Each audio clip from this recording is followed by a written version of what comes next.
Hey, hey, hey, how are you all? Happy Saturday, my beauties and bows. Welcome to Scared of Beautiful. My name is Plez. If you are new here, please take the time to subscribe to the channel, like the video, leave your comments. If you are one of my faithful supporters, thank you so much for joining me on this Saturday afternoon, because you could be out doing something else. If you all are catching the replay, thank you for supporting me by watching the replay as well. As y'all know, Saturdays, and if you don't know, Saturdays is going to be the day when we cover the recent episode of Married at First Sight, everything that went on Wednesday. I give my thoughts, and I give you all a chance to give your thoughts as well. Let's see who I have with me this Saturday. Queen TJ, happy Saturday afternoon, everyone. Hey, girl. Boogie down, gal. Happy Saturday, everyone. Happy Saturday, boogie down. Kamiko, hey, sis. Hey, Plez. Hey, Bows and Beauties. Pretty Mrs. G, thank you for being here.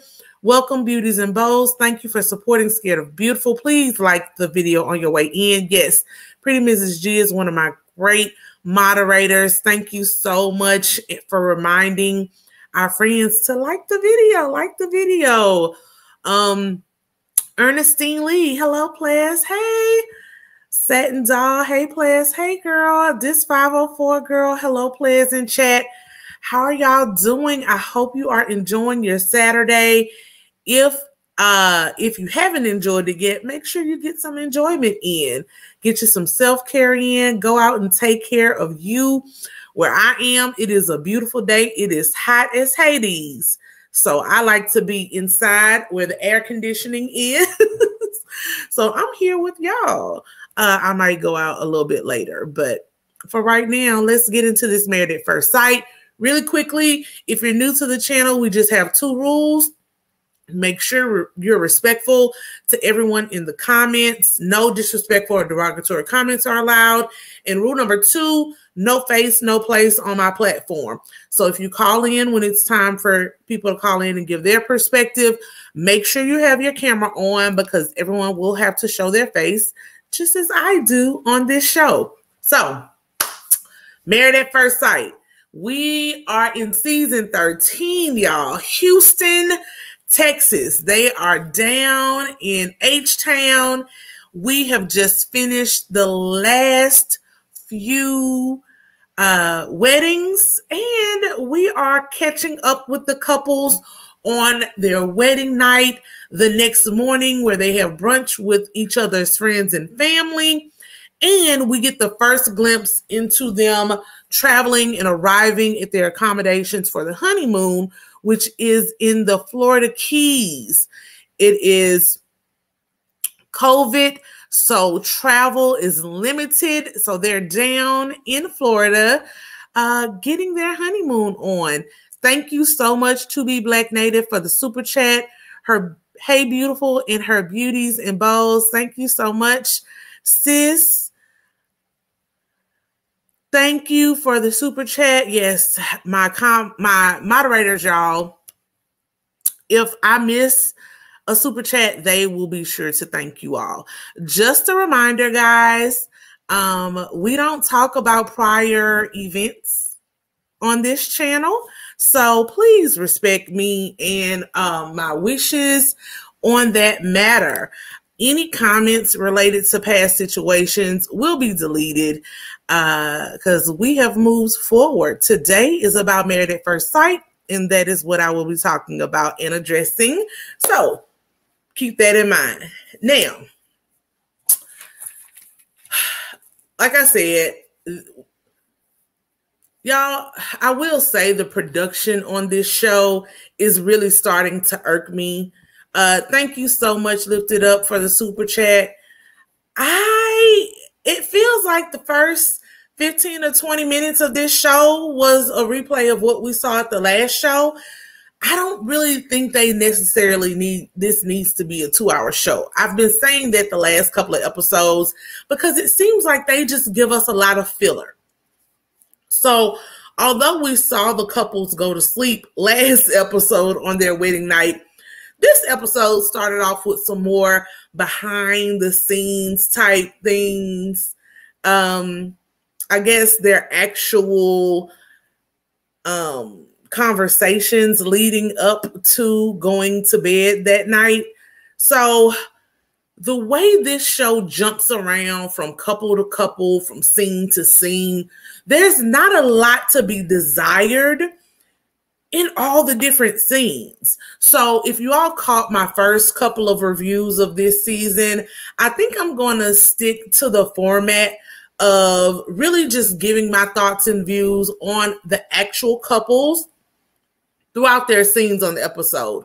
I'm not going to go, okay, it opened up and we see Michaela and Zach in bed, and then we see Johnny and Bao in bed, y'all. If you watch the show, you saw how it went. We're just here to talk about our perspective of these couples. In my opinion, they are some mismatches this season, you all. After this episode, I can honestly say I'm not really I'm not really excited about too many of the couples other than Michaela and Zach, Johnny and Bao. I have somewhat of a good feeling regarding Rachel and Jose, but that's literally only because they don't know each other yet. So it's still new. Some of the couples still have these warm and fuzzy feelings. But as I talked about on the previous episode that I covered, I don't think these are really good matches. I think the experts in production, whoever is making these decisions, are taking the whole opposites attract thing way too far. And it's really starting to show up already. Elaine Lee, thank you so much for the super chat. So yeah, y'all. So that's how we're going to take this. First couple that we're going to talk about is Bao and Johnny. When they walk into their honeymoon, well, not their honeymoon, their wedding night suite, we see that the comforter on the bed is in their traditional cultural garb, that his sister left a note. Johnny's sister left a note, and she has decorated the bed. I thought that was really cute. I was wondering if production did that, because I'm like, production, you're doing too much. You're doing too much. I think that's a little off when you go in and try to, you know, enforce someone's culture on them. So I was very relieved to learn that that was actually Johnny's sister who did that. She left a note intimating that the bed sheet was that of 100 children woven together. So his family is ready. They are ready for grandkids. They are encouraging it. And me not being from that culture, it left me with a little, you know, icky feeling, like 100 children on your bed sheet. You know, children in bed sheets for me sounds a little spermy, but I know that's not what it meant in the culture. So I was glad to learn, again, more about their cultural influences and things that they do in their traditions. He likes that Bao is so organized. He thinks that she's a bit more anal retentive than he is. However, Bao is really enjoying Johnny's warmth. She thinks that him being so friendly and warm will eventually break down her barriers. I hope that that will happen, because like I said previously, him having physical touch as his love language and Bao being more of an acts of service or words of affirmation person, that's going to be a hard thing for them to compromise and meld together. But I do like what I'm seeing so far. It seems that Bao is willing to be open, willing to let down her hair a little bit, and willing to let down some of those walls. Just take it really slow with him. The next scene we see them in, Bao makes a joke that her and Johnny were supposed to go on a date back in their time when they were in college.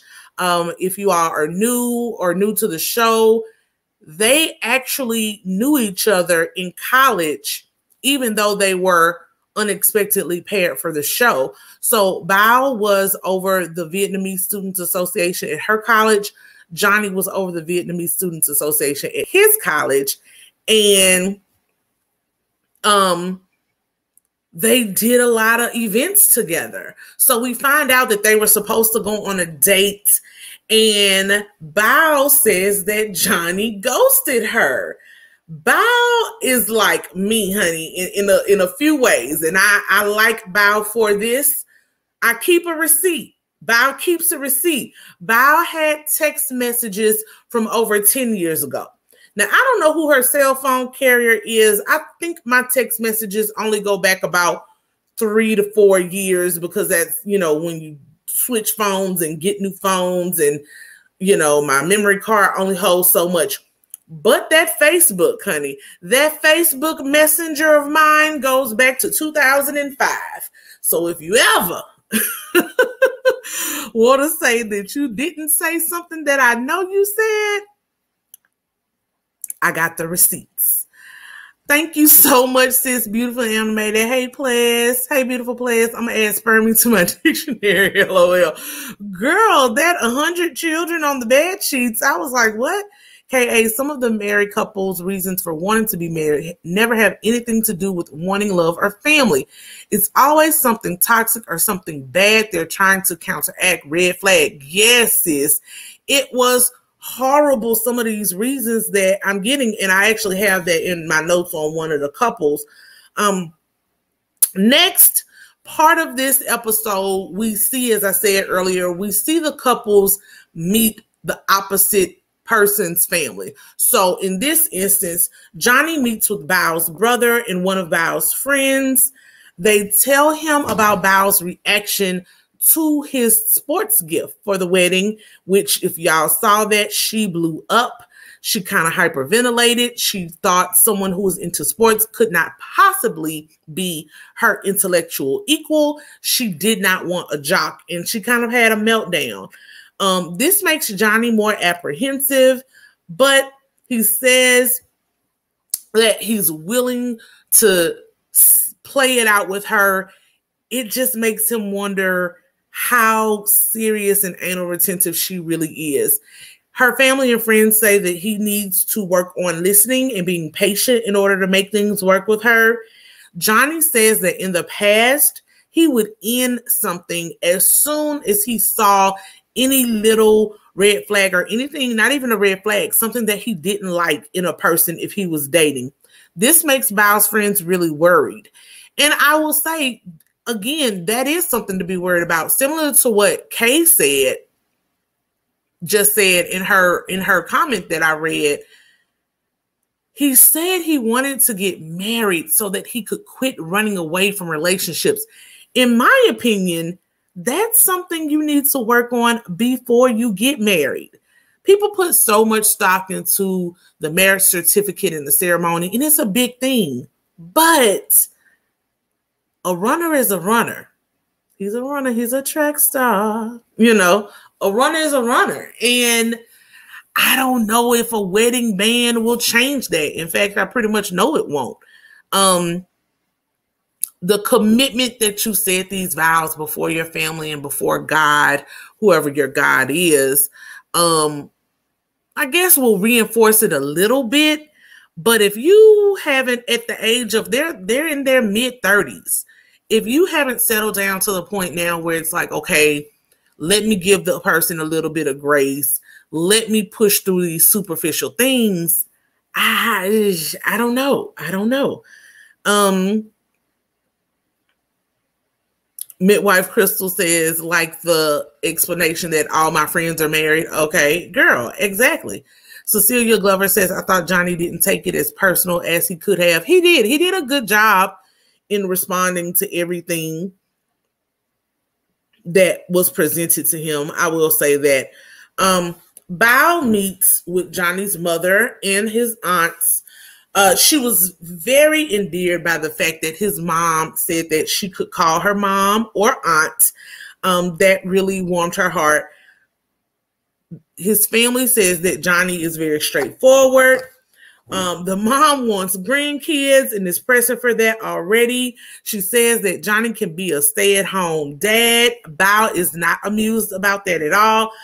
And Bao wants to know about Johnny's dad, why he's not there, why he hasn't been present for the marriage.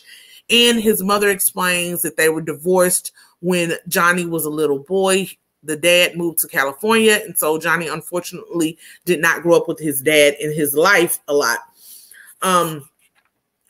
They meet up afterwards, Bao and Johnny, after meeting with their respective family members, and Johnny is really impressed by Bao's dress. I will say that I was impressed as well. It was a very pretty dress on her. I love a good eyelet dress or lace dress. It seemed to be a mix of those two. I really like that. Bao again asked Johnny about his father. So Johnny begins to tell her about his dad and how it has affected him that his dad would refuse to be there for the wedding and didn't agree with the way he was choosing to find his wife. Bao really stepped up in this moment and supported her husband, and I was very proud of her. And for me, it made me feel good about their possible future together. She gives him a safe space. She lets him know that she'll be there to hopefully bring his dad on board. Whatever she has to do, she's going to dress up for him, make sure she looks her best, is presentable. She's going to speak Vietnamese language to him, make him more comfortable, and show him that she is really there for his son. She's the real thing. So I really, really liked that moment between them. And I think it endeared Bao to Johnny even more. Next, we see them getting ready to go on the honeymoon once they're told that they're going to Florida.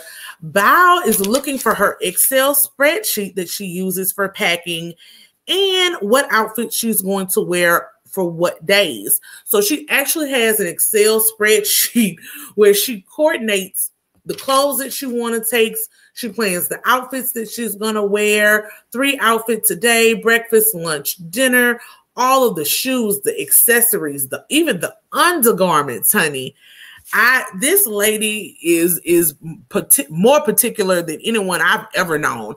I, like Johnny, create a travel checklist, but it's very much okay, I'll be there 4 days. I need 7 pairs of underwear because you know how we were raised. You never take just as many as underwears, honey. You got to have extra underwear in your swimsuit, and, just a basic checklist. But Bao has a full-on spreadsheet. Johnny says that she is like him, but on steroids. He says that once he thinks he'll know that she loves him, once she can trust him with her checklist. Bao suggests, next we see them actually in the honeymoon suite.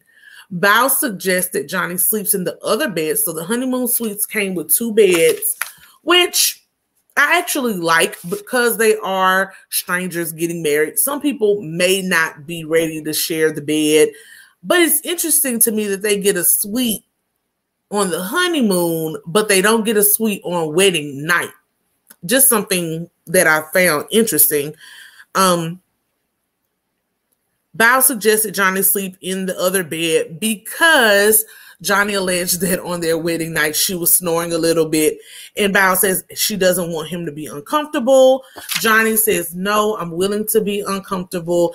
I want to sleep where you are. He commits to sleeping with her. He wants to be open and communicative with her. He wants her to be comfortable with him. He's not pressuring her for sex. He wants it to be an open thing and a gradual thing where she will be his best friend and they will grow together. But as soon as he says that, he then opens up to the sex talk, wanting to know what she's into in bed. Bao keeps it on very light. She goes above board and she says that kissing is very important to her, that the way Johnny has kissed her privately has impressed her and lets her know what he would be like in bed. So he is getting high marks so far. And then Johnny's like, well, I just want to let you know I'm into very vanilla sex. It's like Bao kept it real cute talking about kissing. Johnny went full, balls to the wall. He said that he likes vanilla sex. He is not into anything kinky, anything spontaneous. Bao definitely was not expecting the answer. But what I did like about that night was you could tell, even though you didn't have video footage of it, we had the audio. She kissed him goodnight. It seems like she let the body pillow go and was able to get a little bit closer to him. So it's cool to me seeing them take each other, go slow. Even when they hear things that may be alarming, it seems like they're willing to work through it. And I like it. I like them so far. Beautiful Animated says, yes, you definitely do extra underwear. Exactly. Pretty Mrs. G says, how many baths a day? Just asking. Well, girl, you got to do a minimum of 2. A minimum of 2. That's how I was raised, especially down in Florida. You might need 3.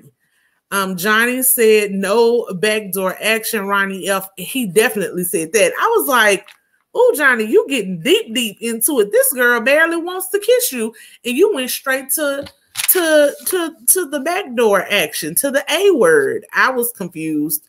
But yeah, I really like them. I still worry that since he admittedly has OCD and she's clearly worse than he is, I think that might cause some problems in the long run, but let's see how it plays out. I'm glad that they are at least open to learning each other, and Bao admits that she has walls, but she's trying to let them down a little bit. So let's see how that goes. Next, let's talk about Rachel and Jose. One thing that I will say I really liked about Rachel, you all, I liked that Rachel went to sleep on their wedding night in an actual like nightie and robe. Ladies, we can still dress and look nice, even though the everything behind the robe might be off limits. You can still dress and look nice. So I really liked that she thought about that and had herself a nice outfit planned for her wedding night. It's just, I know, you're on this show and no one is expected to like jump into bed with a man, but this, that you're coming on this show and this is going to be your husband at the end of the night. So I liked that she put a little thought into her outfit and planned and looked nice for him going to bed, because they may have been super attracted to each other initially and, wanted to get it in. So I liked that. Rachel thinks that Jose compliments her well so far. She thinks that she has found someone that she won't have to change a lot for, and she won't have to compromise or, change any of her habits for. And Rachel, we just gonna say, child, girl, you just don't know yet. I don't know if you have on rose-colored glasses, but the family and everyone else has told you that this man is very particular. He has checklists. He wants his wife to be and act and look a certain way. So, I don't know. Claudette says, Plez is taking the Married at First Sight show too serious. It's just entertainment. I guess it's supposed to be entertainment. Claudette, this is just my perspective. I'm sorry. It is, to me, marriage is serious. So it is entertainment. But it's a marriage at the end of the day. And these are real people's lives. So yeah, you know. Let me see. KA says, I don't know if it will work, but Bao and Johnny, but they are a gorgeous couple. They really are a gorgeous couple. They're very, they look very good together. Let's see. Yeah, back to Rachel and Jose. You know, he's very particular. He's very strict. He has his standards. And Rachel tends to fall into the lane of people pleasing. So, you know, I hope it works out for them. And like I said, right now, I think she just has these rose-colored glasses on. I just don't want to see the girl hurt. That's really what it is. When they go to meet up with each other's families, Jose meets with Rachel's mother and friend. He says that she's gorgeous. She's a great woman. She's very professional so far. And Rachel's mother says she's very messy at home. She really just focuses on her career and work. They say her car is a mess. Jose doesn't look too happy about that. And then they say when she's mad or upset, you'll know, because she says mental note. She clocks it, she takes it in, and she's going to get you back on the back end. They said that Jose needs to be good at communication. Don't make her think she's annoying, and don't question her a lot. Beautifully Animated says it's entertainment under a serious topic, marriage. Thank you so much for the super chat, sis. Ronnie F says the couples are really married though. Exactly. Pretty Mrs. G says we can learn so many things by analyzing situations, circumstances, especially the things that entertain us. Absolutely. That's what I always get from these shows. It is a lot of times a mirror. For example, when Rachel's family was talking about how she's focused on her career and work, and her car and house is a bit messy. Look, my house isn't, but my car, you know, that's one thing that I know I have to work on in terms of like dating, because men look at stuff like that. Like, oh my God, your car is a mess. Car is a whole mess. Not nasty, just messy, you know, papers from work, a coat, a towel, like it's stuff all on my back seat because there's no one in my car but me. Anyway, I really liked seeing their families together. Both of them seem to come from really good, loving families. So I really like that part about it. Next, we see Rachel with Jose's parents. They say Jose is a time fanatic. He's very structured. He's very big on his finances. He has a whole whiteboard, which I think is interesting. I'm like, do you ever have company? I wouldn't have my budget on my whiteboard in my kitchen or living room for any and everybody to see. But that's how he lives his life. He has his budget laid out. He keeps up with it every month. He's very strict in life and very serious. Rachel says she needs some help in the finance area, and she worries about how strict he is, though. She admits that she needs help. So that's a good thing, that she admits that she needs help with saving. She needs more structure in that area. But it seems like Rachel is really fun-going, a really loving person. And Jose, so far in his interaction with Rachel, seems to be fun-loving as well. However, how his family describes him makes it seem like it's going to be a bit too much for Rachel to bear. Next, they meet up after meeting with the family members, and they have conversations about everything that they learned about each other. Rachel says the whole mental note conversation is in her past. She claims that she has learned not to hold stuff in. She will communicate issues with him as soon as they arise. I completely understand, Rachel. I'm a very non-confrontational person as well. And I think we know a lot of people who are like that. Most people don't want confrontation in their relationships. So they'll hold things in. The problem with doing that is that you hold it in and then you blow up. And the person does not understand what is happening. Because when you blow up, a lot of times you blow up disproportionate to what actually happened, right? So hopefully she has really learned from that. Also, what we have to learn, I think a lot of people, including myself, have to learn in relationships that some things aren't even worth the mental note. Some things in relationships, you just have to let go. You know, unless it's something serious or something that's really bothering you, just don't even, you know, let it go, move forward. But if it is something that really bothers you that you don't want your partner to do, yes, communicate it and confront it in real time. When they talk about the finances, Rachel tells Jose, look, I'm not the best saver. I need help in this area. However, I don't want, you know, a warden over my budget. Jose explains that he has saved his whole life, paid off a lot of his debt so that he would be prepared to take on a wife. I will say I really like Jose's mentality. A lot of people do not actually plan for the spouse, for the future children.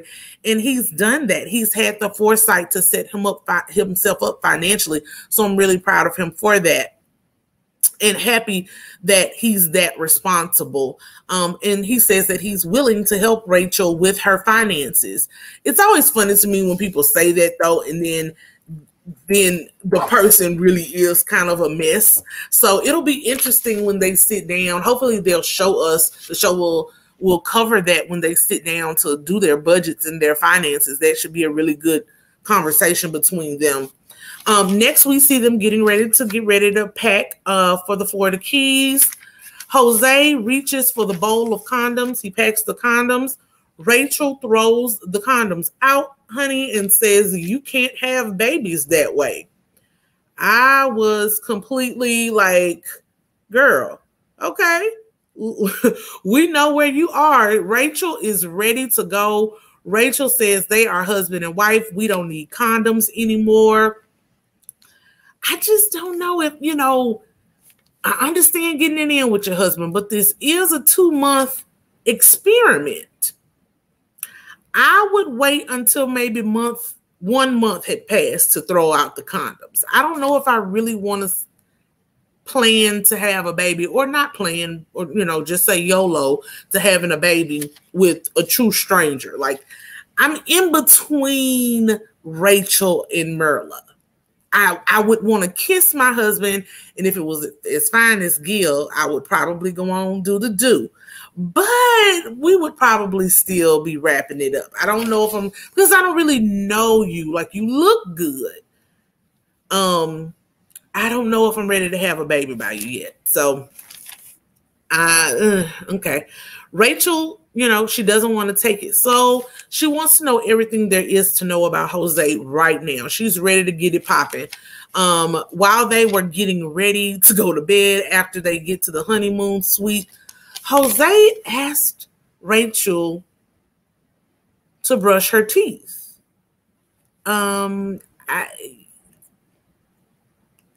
Rachel and I think the rest of us were completely turned off. We all hope it was a joke because that's a lot. You know, he says that he's very hands-on, he's very particular, but I don't want anybody brushing my teeth. I don't care how long we've been married, unless I'm at the point where I'm incapacitated and can't brush my own teeth. Rachel likes spontaneity. Jose says that she hits his checklist so far. She's not the same level as his mom yet, but she might get there. Let's see what y'all have to say about Rachel and Jose. Blessings. Alexander says, Jose, veneers are too much for his little Lord Farquaad body. No, sis, not little Lord Farquaad. K.A. says, I peeped the mags. Yes, honey, they definitely had some magnums. Thank you so much, Blessing, for that super chat. K. Lou says he seems too structured or almost living in a fairy tale world. I wonder how he handles unexpected or things that don't go his way. Absolutely. We're definitely going to see how this plays out when everything isn't picture perfect for him. Right now, you know, it literally is the honeymoon period. KA says Rachel's friends and family are always hating. They always put her flaws on blast. They do. I think there's a better way they can word some of the things that they say about her, but you know. Cecilia Glover says, I don't think enough time has passed since her last devastating relationship ended 6 months. Absolutely, sis. I talked about this season and last season with Chris. In my opinion, anyone who has been in a relationship within a year of their application to the show should not be considered for the show. It's not fair to anybody.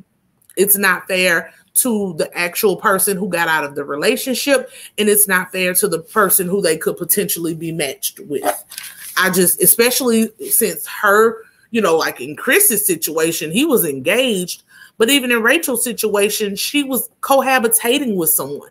I think it's different when you just, you know, maybe you're going together and you break up, but when you've been living with someone or potentially, you know, engaged to someone, that's not something that you just get over overnight. And I think, you know, unfortunately, Rachel is just kind of looking for something, and Jose is the rebound. You know, she's trying to quench whatever she's missing, whatever that void is. She thinks a marriage will fix it. And like KA said earlier, it's just not a good reason to get married. Next couple that we want to talk about, Michaela and Zach. Some of my faves, especially where their families are concerned. I really like the first scene that we see between them. They go back to the wedding night where Michaela is still in her gorgeous dress laying across the bed. And I really liked that scene of intimacy between them. So many people focus on just like sex in a relationship. I like to see the intimacy where she's laying on the bed. Zach was laying across the bed in her lap, talking, getting to know each other. She was rubbing her hands through his hair, kind of, you know, giving him a little light scalp massage. And I really liked seeing them interact like that. It was very cozy. It was a good look, especially for a new budding relationship. Michaela is very touchy-feely. The next morning when they wake up, the girl is wiping the Zach's cold out of his eye. And I know what that's like too when you're in love with someone and smitten with someone. I know me and a lot of my friends are like that, where, you know, wiping cold out of eyes, or you know, on pimple duty, all that kind of stuff. When you really care about somebody, you do those corny things that invade someone's personal space. And I don't know if Zach is really ready for that. I mean, he comes from a line of strong Black women, but it seems like he was a little taken off by that at first. Michaela says that she got married, and I think this might be what KA was talking about earlier. Michaela says she got married because she wanted to stop some of her habits and her defense mechanisms. Not a good reason to get married, sis.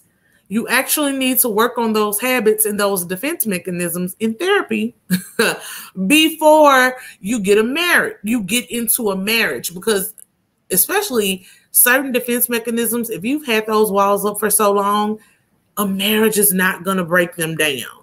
It's only probably going to magnify them. So some of her defense mechanisms are indifference and non-attachment. And I think this is one of the reasons why she's never had a relationship over a year. It's one of the reasons why he's never had a relationship over 9 months. Rita says, I really enjoy your content. Yes, keep up the great work, sis. You keep me updated on the shows that I like. Thank you so much. And you have Tweety Bird in your profile picture. I love Tweety Bird. Sandra Robinson, say hi, everyone. Sorry I'm late. Girl, you're not late. You're just on time. Thank you for being here with us. Pandy's Hair Candy Moore. Hey, sis, says, good point. So soon after a recent relationship could be problematic. Yes, pertaining to Rachel and Jose. But yeah, I really, really I was kind of disappointed when I heard Michaela say that. You know, Zach wants to be in a relationship because his brothers are getting married or in long-term relationships. And Michaela wants to basically be in a relationship to fix herself. That, you know, in a marriage, excuse me. Those are things that you have to work on. You know, this show, again, this is marriage and it's somebody's real life. I really wish they had individual therapists and marriage counselors that the couples met with at least once a week. Because yes, your partner can pull things out of you and can do things to help you heal, but it's not your partner's responsibility. Some of this work you have to do on your own. So when she said that, I was like, okay. She also is the type to ignore issues until she blows up. Zach asks her, definitely don't do that with me, please. Do not speak up in the moment when something is bothering you, which is a good, you know, good thing to do. He asked her if she's jealous. She says she's not jealous, but she is possessive. She will defend her territory and her turf from any threats. And Michaela, I just want you to know that's pretty much the same thing, sis. Pretty much the same thing. When you are possessive, you know, okay, this is mine. I get that's yours. But when does the possessiveness come out? Can he talk to other women? Are you threatened by the sight of him conversing with a woman in a store? You know, do you always think, oh, well, who is that lady? Who is he talking to? Let me go over and assert my territory. Let me go over and mark my spot. Okay. You know, we'll see how this plays out. We can already tell she's a very passionate woman. She is a ball of fun, in my opinion. But that high energy can come off many different ways, especially when you have these defense mechanisms that you haven't worked on. Zach, next we see them meeting with each other's family. Zach meets with Michaela's sisters. He says he's enjoying her. She has exceeded his expectations. And their advice to Zach is to be her cheerleader and gas her up. She doesn't like a Debbie Downer. When she's excited about something, reaching a goal, getting something new, Zach needs to be excited as well. Rita Hopkins, thank you. If you click my profile, I have a picture of myself, but my grandson mostly. I'm just a Tweety Bird lover. Oh, RA6, me too. Thank you so much for the super chat. Blessings, Alexander. In respect of them, I really wish she didn't give it up so soon. For some reason, I think now that he's hit it, he's no longer interested. I think he's going to use COVID to ghost her and go home to mommy. Ooh. Woo, sis. Woo. KA says, very cute couple, but I can see this ending badly. Hopefully I'm wrong. Girl, Blessing, you just gave us a whole theory here, girl. I love this. Yeah, you can see when they show the previews for next week, something in the milk isn't clean. So we're going to see how they go. But the sisters tell him that he needs to be her cheerleader and gas her up. They also let him know that she is the baby of them. She's the baby of the family. She has always been covered and protected, and they want to make sure that he is ready to carry that on by covering her and protecting her. They will hold him to that and make sure that that's what he does with their baby sister. Zach looks like, whew, it's a lot of women you gotta be accountable to, sir. Michaela meets with Zach's parents, aunt, and his siblings, and Zach's dad says he's spoiled, but loyal and very family-oriented. So the parents know that their son is spoiled. However, he has lots of redeeming qualities. They ask how she resolves conflicts. And at this point, it brings up a lot of emotion for Michaela because she gets to talking about her parents. They were together and that they didn't really give her, she felt, a good example of how to resolve conflict. She explains that her dad isn't there because he was killed, unfortunately, by a drunk driver. And then the production shows us a flashback to their wedding where the DJ asks Michaela to come to the dance floor and dance with her father. I'm sorry, y'all. That is an unacceptable mistake by production. Y'all know, apparently you have to know, that a lot of these people that you chose have traumatic backgrounds, have losses that they've dealt with. And for somebody to make a mistake that big and not tell the DJ, hey, you know, don't ask for a daddy-daughter dance, or, you know, that just was bad. And so Michaela gets choked up. We see Zach comforting her. And then we see Zach's dad come over and save the day and ask Michaela to dance with him at the wedding. And they tear the floor up. It was really nice. I'm a wuss, y'all. I'm a crier. So that really did make me tear up. That was very touching to me that he stepped in that moment. And it just shows what good stock Zach comes from. Like, his parents are great people. And I like that his dad stepped in to do that. However, when they get back to the conversation, Michaela says that her parents argued a lot. They yelled a lot. They fought a lot. And she just internalized as a kid that she did not want to be that person. She doesn't like to yell and argue, and she will step away from an argument and go to sleep on it if she needs to, so she doesn't go by the whole old school, don't go to bed when you're angry. She's like, if I need to separate and deal with what I need to deal with, then that's what I'm going to do. Let's see what you all says. Terry B says, yes, that was very rude, beyond rude. Savvy Mama says, yes, production was very wrong for that. Absolutely. Blessing Alexander says that was cruel. And Terry B says, but I'm glad Zach stepped up to the plate. Yes, Zach and his dad definitely stepped up to the plate.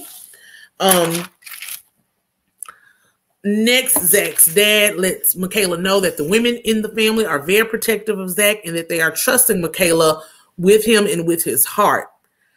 Zach's dad also tells Michaela that he talks fast when he's antsy, and he did some little mocking of how Zach is when he's antsy. Zach says he felt very comfortable with Michaela's family. They both felt very comfortable with each other's family. And for me, that was just a great thing. When you are married, you are marrying you're marrying the family, y'all. People love to say, no, I'm not. You are. And if you don't have a good relationship with your in-laws, who wants to live like that? I know for me, family is very important to me. So I would not want to marry someone whose mother did not like me. It just wouldn't work, because I want, you have to think about that when you have children. You just want everybody to be able to get along and actually like each other. Next, Michaela leaves, as we do. Michaela leaves to go get ready for the honeymoon. She has a hair appointment, honey, so she's going to get her hair braided. The next time we see Michaela and Zach, we learn that they had relations. They got it in, and Zach says if last night was any indication of how the rest of his life is going to go, he is going to die a very happy man sexually. So, like somebody said, they got it in early. They tested the goods. They liked what they had. And, I think I expected that to happen. I don't know about you all. I was a betting woman. Them, Rachel and Jose, and Brett and Ryan, I felt had the most sexual chemistry and would get it in early on. And so they were the first couple on this season to consummate their marriage. Let's see how it works out. The next few scenes just show them getting ready and actually getting to their honeymoon suite in Florida. Zach had intimated before that one of his friends tested positive for COVID, I guess either before the wedding, during, or after the wedding. And so now In the preview for next week, we see that Zach is sick. He and Michaela are going to sleep in separate beds. Zach doesn't want to expose her. And I'm like, well, y'all have already been around each other for the last few days at this point. That's neither here nor there. But he's going to sleep in the bed, doesn't want to expose her to something because he is feeling sick. So he's awaiting the results of his COVID test. And we will see how that goes. But ultimately, I really like them as a couple. She's very passionate, very intense. And he's super laid back. He's more conservative. So I don't know how this is going to go. But I really do love them together. I hope that they work out. So let's just see. Pink Pearl says, why would the producers even do that to Michaela? They know her father died, so why a daughter-father dance? I'm beginning not to like this show. I agree, sis. It was horrible. It was a really cruel thing to do. Uncle Charles, hey, Uncle Charles, please. What's up, Uncle Charles? Thank you so much for the flowers, sir. I miss you. I love you. I hope you are doing well down there in Alabama. Stay safe. Stay away from the panini. And the deltas, the delta, not the deltas. You can go to the deltas, although no, you can't because you have a wife. I don't know if your wife is a delta or not. However, stay safe, Uncle Charles. Thank you for coming to check on me. Your channel is up and running. Y'all go check out Uncle Charles if you haven't already. Now, the next couple, the one that I'm sure you all are waiting for. Mina says, I hope they make it as well. Yes, sis. Claudette McGregor says, I don't love them together. Okay. I think I like the thought of them together. Let me say it like that. I think on paper, as they always say, and in pictures, they make a gorgeous couple. KA says, I know it sounds backwards, but you can't gas up some men too much. Be head over heels so quick and then also give it up too quick. Men like a chase, so now he has nothing to work up to. Girl, you just said a whole mouthful. You are absolutely correct. You are absolutely correct. She keeps talking about how gorgeous he is. She's clearly smitten, and now they've had sex. And Zach liked whatever it was, so you're right. You're right. Next, of course, Myrla and Gil, y'all. When we first see them on the wedding night, they are talking about their family backgrounds. We learned that both of their fathers were murdered. This cast, y'all, and I think this might be to Claudette's point about me taking this show so seriously. I think this might be the first season where it seems like a lot of the couples have very traumatic backgrounds.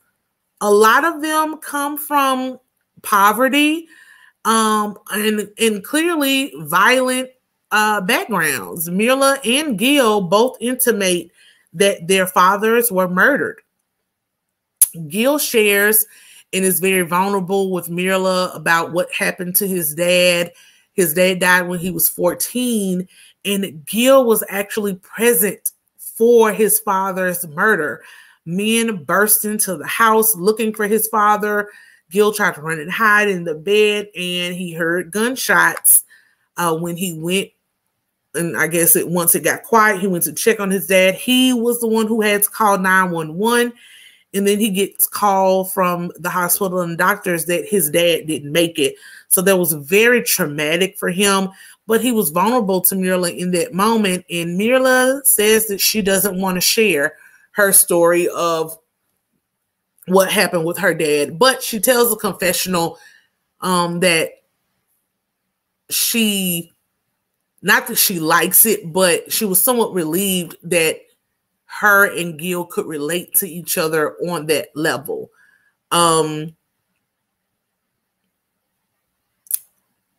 Gil then offers her a foot rub.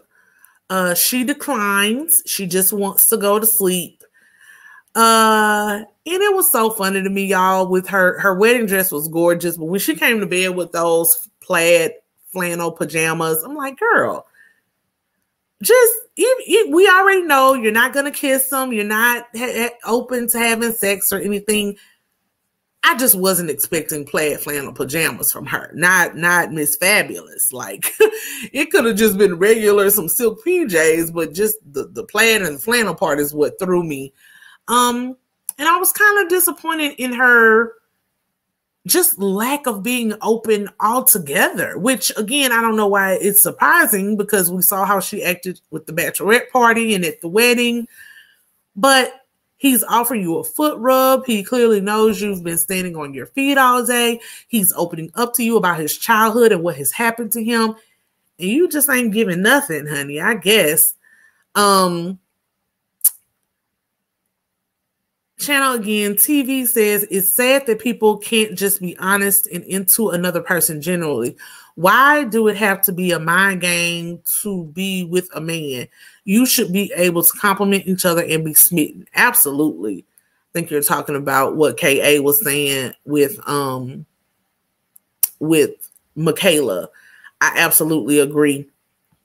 Sandra says, since they're going down this road, I hope they have better counselors this time.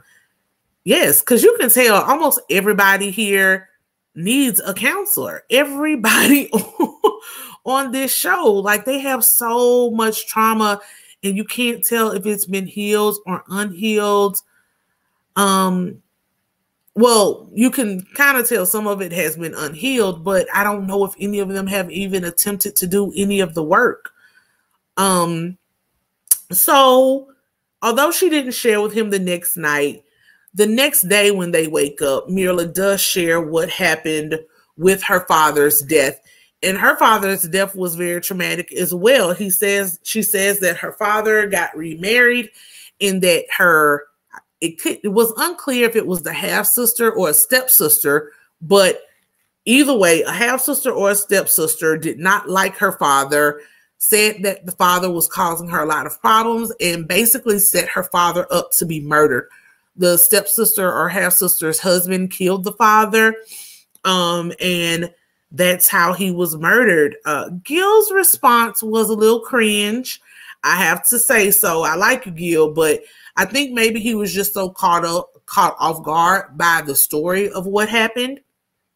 So he's like, oh my God, that was like a telenovela. That was like something off of TV. I can't believe that happened to you and your family. So, okay. She takes it in stride though, and they both now have been open with each other and shared what happened to them in their background. So I think they just don't maybe know the best ways to communicate with each other yet. And so they're learning. It's super new. Yes, it's the second night. So next we see them meeting with the family. Gil meets with Myrla's friends and brother. The friends and brother ask him about his intentions. He says he's in it for the long haul. Gil talks about money not being his motivation and how he's worried that Myrla's lifestyle is so important to her. The brother and the friends think that she can maintain her lifestyle on her own, that she won't be looking to him for money or anything like that. And her brother says that she doesn't need a man, but she wants a man. Most men don't like when women or their family members say things like that. And it's a very fine line, a very nuanced thing to say. Some people would say it's better to be wanted rather than needed. But because Gil is so, I think, service-minded, I think he likes to be needed a little bit. And I'm sure there are things that she really does need him for. She may not need him for financial provision, but for protection, for security, for companionship. So I think there's a way that can be worded. And I think that was just a little off-putting for the brother to say it like that. Gil says that he likes someone who speaks his mind, he likes someone who will give him the honest truth of what's going on with them. And The brother says, look, as long as you are everything that you claim to be, you will be fine. You won't have to see my bad side. And I'm like, what is this dry threat about, sir? Why are you threatening this guy? It was just weird the way his brother threw that out there. Again, I don't, you could tell the conversations were sliced and diced. It just brought a sense of tension to the conversation that didn't need to be there, in my opinion. Next, we see Myrla meet with Gil's friends. Myrla admits that she's moody, especially when she's sleepy. Gil's friend says that he is a very passionate person and he's emotionally loud. He's loyal and he's a big person. He's a big proponent of saying what you mean, meaning what you say, and doing what you say you're going to do. So if you say one thing and do another, Gil is not going to like that at all. Myrla confides that she hasn't lived with someone in 8 years. So she knows that that's going to be a hard adjustment for her. She also is not an animal lover, and Gil is. She equates animals to being smelly and crapping all over the place. And so his friends are like, oh, that's what a Roomba is for. So, it's just going to be interesting to see Myrla really get into compromise with this man. I don't know how she's going to do it. I don't know if she's ready for it. So far, she doesn't appear to be ready for it at all. And that's sad, because I would think that at her age, you would know that a marriage and a relationship requires compromise. It requires to give something up that you might not want to give up, to meet in the middle, to have the man that you say you want. You may not need him, but you say you want him. So we'll see. Myrla, once they get back together, Myrla brings up the thing about him being emotionally loud. And, he admits that just means he's passionate. He gets excited about things. Myrla admits that she throws tantrums. She will let you know when she's mad or when she needs a break. Myrla is very driven by money. She's always looking to make more money. She comes from a very impoverished background. She's not going back. And Gil is not. He is not money driven at all. And this concerns Myrla. Again, I don't know. I don't know why they think that this is going to be a really hard pairing, y'all. It just is. For somebody who is constantly ambitious and looking for more streams of income and looking for ways to make more money, and someone who's more service-minded as a firefighter, it's going to be hard, even if Myrla is spending her own money. And honestly, I don't think Myrla is going to be fine with a man who says, no, firefighter is my career. That's what I do. I'm happy with that. I think eventually she's going to look down on him a little bit, because it's kind of like what Chris was doing last year. I want to be a power couple. I want a boss. I want someone to match my fly. I don't see it, y'all. I don't see it for them at all. Next, we see more of Myrla complaining. They get a care package from the show for their trip to Florida. She complains about the hat that's in the care package. She wanted a hat. Then when she gets the hat, she complains because she's not willing to take her bun down to put the hat on. Then she complains about the SPF. And I'm like, girl, you complaining about SPF? You don't have your own SPF. If you need 100 degree or whatever proof SPF and they gave you 30, just go to Walmart and buy the one you like. The complaining is going to get real old to me real quick, y'all. She complains about the eye mask. She says she can't wear the eye mask because of her eyelashes. Gil laughs it off as best as he can. So he's taking it in stride so far. Next, we see them actually get to the honeymoon, the resort. Myrla immediately starts complaining about the actual accommodations in the suite. She says the neighbors are too close. Her pool that she has at her home is bigger than the pool outside of their room. And she cannot hear or see the ocean from the balcony. She calls the place a senior citizen center. She says she doesn't know what a dream honeymoon is. However, this is not it. And Gil handles it well. He says that for him, it's all about the people and the connection. It's all about being there with her and learning more about her. It's not about the accommodations for all of him. As they're talking, they get their food. Myrla says that she's very easy to please. And everybody who's watching, including Gil, is like, again, what? Girl, bye. Easy to please and Myrla have nothing in common. Nothing at all. Nothing about you is easy to please. And Gil does the same thing that his friends did at the reception and called her high maintenance. Y'all, I gotta agree. Sandra Robinson says, I see no give in Myrla. She's going to be a giant pain in the butt. Absolutely. Dominique says that hotel was trash.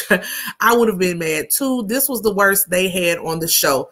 So my thoughts on that are, it's a show. It's a free honeymoon. We are in the middle of a panini. You get what you get. She hasn't been, again, if it was one thing, I could see it. But the girl complains about everything. I'm sorry. To me, she's doing way too much for someone who had to come on a television show to get married. Since you have that much money, you need to pay for your own matchmaker and you need to pay for your own dream honeymoon. It's simple. If I was this particular, and I'm kind of particular, but I'm also not going on a television show where I get everything for free.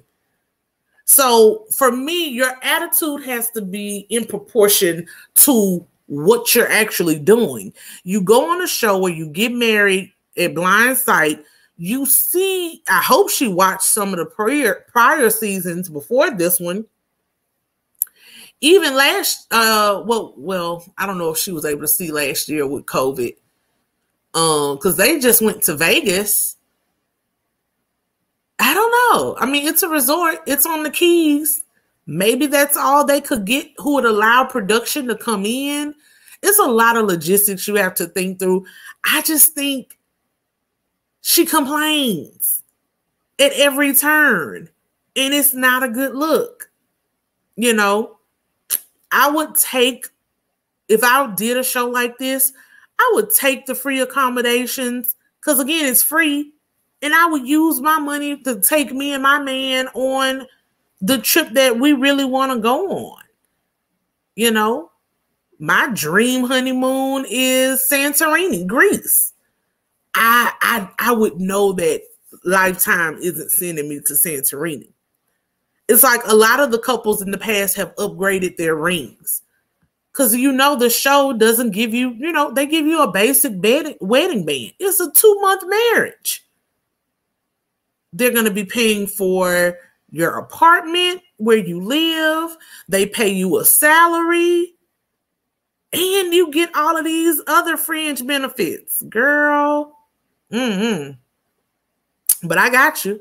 Deborah Williams says, I'm so over Myrla. She should have married herself. Savvy Mama says, Myrla was on my nerves this entire episode. Absolutely. Absolutely.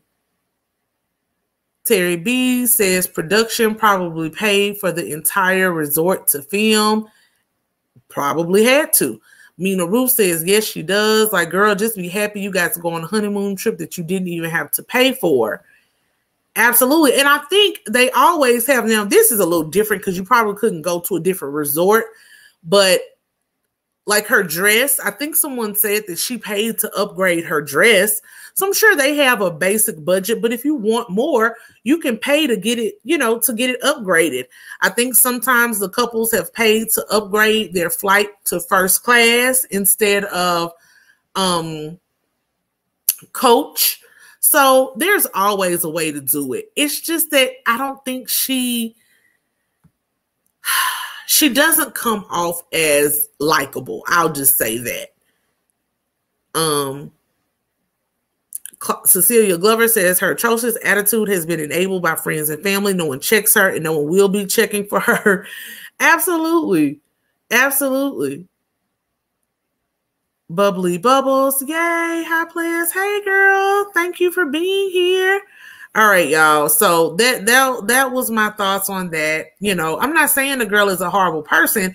I'm just saying at this point, you know, the attitude we saw at the bachelorette party, the attitude we saw with the makeup artist, the attitude we saw just with everything of not wanting to compromise and reiterating this lifestyle over and over and over and over. You know, the gift basket with the hat and the eye shade and then the honeymoon suite. It's a lot. And it could just be editing. I'm sure they're chopping it up, but literally every word out of her mouth is a complaint. Monique King says, I would have complained in a joking way and said, babe, we're going on a second honeymoon. Absolutely. Absolutely. Because I'm not going to lie. It's not my idea of a dream honeymoon either. I will definitely say that. I just think early on, it's a lot. It's a lot. And this is, again, the compilation of everything that has happened so far. This isn't just a one-time thing where she's showing this type of attitude. Last couple, y'all, is Brett and Ryan. And I'll just say it, y'all. I really like them visually, but their scenes leave very much to be desired. I don't think either one of them are opening up and really getting to do the work that they need to even get to know each other. It's been real dry with them. Brett has very nervous energy, like always. I'm noticing that about her. Just the way she looks at Ryan, the way her eyes kind of buck sometimes. It's really interesting just to watch her and her facial expressions and tics and everything. She says that they are ready to get to know each other, but I don't see how they're getting to know each other at all. Ryan, we see when they go to meet with the other person's family, Ryan meets with Brett's parents. Just a whole complete aside, Brett looks just like her daddy, just like the man.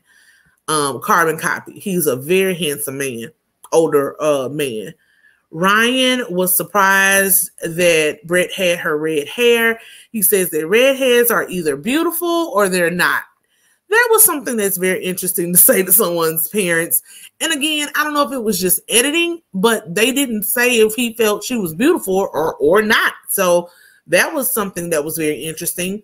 Ryan had absolutely no questions to ask her family about her. He couldn't answer the questions that they asked about him with what his intentions were.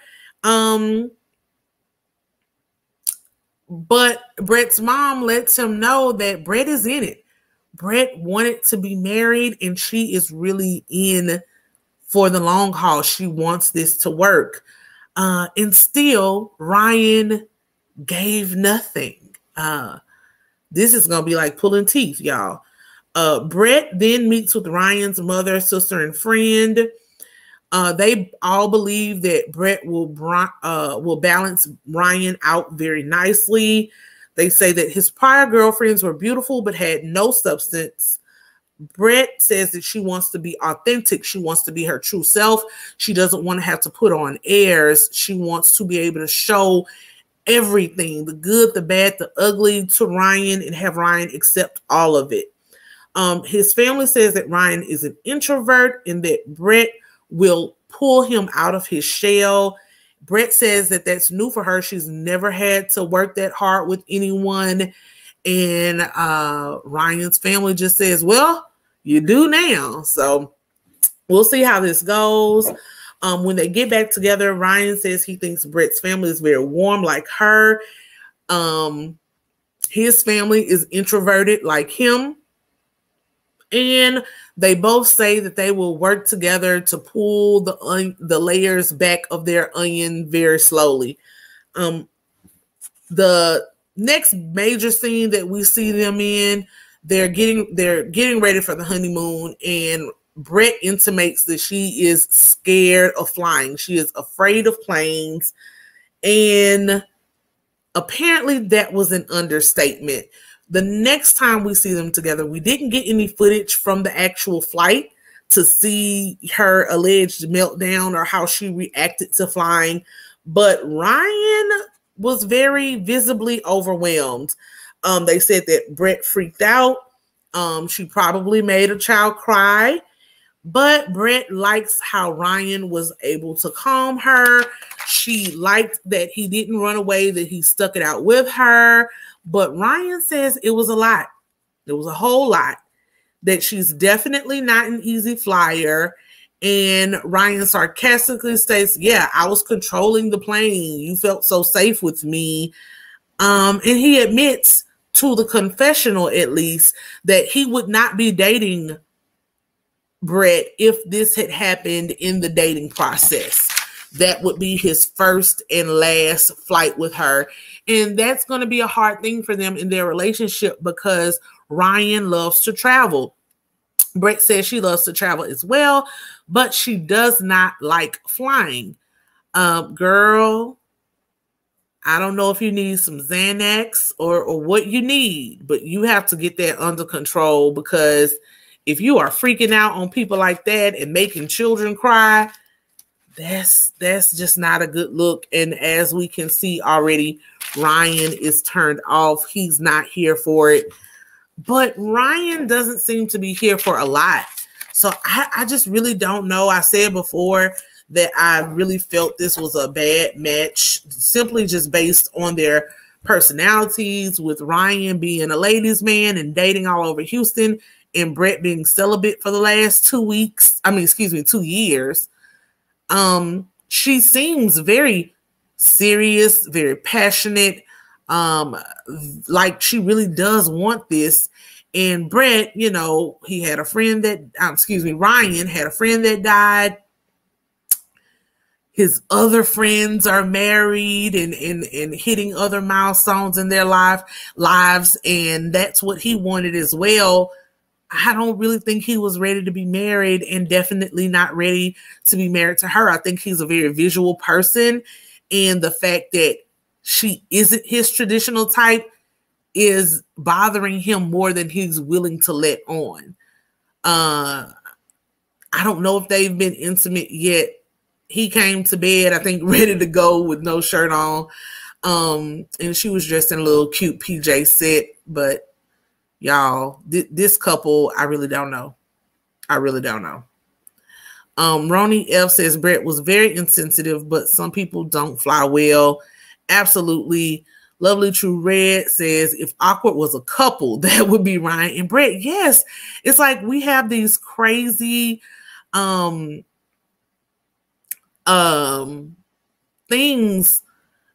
awkward silences of them where they just don't really say much to each other. Brett is running with the sirens. Absolutely, Claudette. Claudette says Ryan looks like a serial killer. Oh my God. All Things Popcorn says very awkward. Yes, their whole thing was awkward, y'all. Blessing Alexander, thank you again for the super chat. Sis says, did you notice that Ryan took off his ring to go to bed? I strongly do not think Ryan is in it to win it. Overall, he's not interested to her. Absolutely, he did take off his ring to go to bed. I didn't put that much stock into that because I think I would take my rings off to go to bed too. But yeah, everything else about him says he's not ready to go. Terry B says, wow, she must have really freaked out on the plane. Hope they didn't have to duct tape her to the chair. Girl, I hope not either.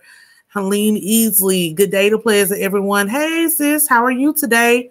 So, y'all, that was it. This episode wasn't really a great episode. It was kind of filler for me. Wasn't a lot going on with the couples. It was interesting, some of it, especially the stuff with Myrla and Gil, learning about their fathers. I'm going to drop the link in the chat if anybody wants to come up and chat about it for a quick minute. But my biggest takeaways were, you know, Myrla being a complainer. I liked, though, hearing the backstory to her father and Gil's father. As tragic as they were, you know, these are the types of things that we like about reality TV, learning more about the characters and how they came to be the people they are today. I really love seeing Michaela's family and Zach's family. They're gorgeous people, really good-hearted people. So I want them to work, you know. I want them to work. And unfortunately, if you see the preview for next season, they're arguing already. Something about this COVID test and Michaela feeling single and alone. I don't want the fights to start already, but we got to get the season started, y'all. So that was pretty much everything that I had to say about the episode. Oh, I really liked Bao and Johnny as well. I liked their interactions with their families. I liked the fact that Bao was willing, ready, and able to get Johnny's father, hopefully get Johnny's father on board. And so I hope that they're able to arrange that meeting when they get back from the honeymoon to really try to get Johnny, even if Johnny's father won't film, get Johnny in a good place, because he's crying and still very upset that his father has shunned him in this matter. So yeah, I really like that about that couple. And like I said, Michaela and Zach. I'm praying about Rachel and Jose. And Brett and Ryan, I don't even know, y'all, what they're gonna do. I don't know what they're gonna do, but we'll see. Sandra Robinson said the bread spread was so cool. Absolutely. Claudette McGregor says his Zach pulling a Chris this season. I hope not. I really hope not. You know, he hasn't been in his longest relationship is 9 months though. Like I said, I think Michaela, maybe her personality is a lot. But I think that could be something that's really good for Zach. I don't know. You know, you never know what people are hiding on these shows. So I would hope that he's not pulling a Chris, but you just never know. You never know, y'all. So that's it. That's all. I don't have anybody calling in. So we're going to wrap this up, y'all. I hope you all have a great Saturday. I will be back tomorrow with the grab bag. If you want to join me tomorrow at 3 o'clock, we'll be here with the grab bag. That's where we'll talk about Real Housewives of Potomac, Love and Marriage Huntsville, Family or Fiance, Put a Ring on It, which was really good last night, and Raising Kanan. And I might talk about a couple of other little hot topics that I wanted to cover this weekend with you all. But I thank you all for joining me so much. I love the show. It's off to a sort of a slow start for me, Married at First Sight, this season. But we'll hope that it kicks up. This is just episode 4, so we have lots more episodes to go. I want to thank you all so much for supporting the channel. Please subscribe to the channel, like the video, leave your comments, especially if you watch the replay. Please leave your comments. I love to interact with you all. I'm going to start another series yesterday in my video. If you all didn't get to check out that video, please go check it out. We talked about social media, how to preserve your peace and maintain your environment in this social media driven world. Make social media work for you. All right? Don't let it make you. And one thing that we talked about, though, somebody asked me to do like a ask plez type format. So I'm going to put up probably a post in my community on YouTube and in my stories on Instagram. That way you all can DM me questions and I can put them in a specific like box. So I know that those questions are for the ask plez segments, and we'll go from there on that segment. But again, I really, really enjoy you all. Thank you all for being here with me, on this Saturday. Please go enjoy your Saturday. Have a blessed weekend. Have a great Sunday morning tomorrow. And we will be back here on Scared of Beautiful tomorrow for the grab bag at 3 p.m.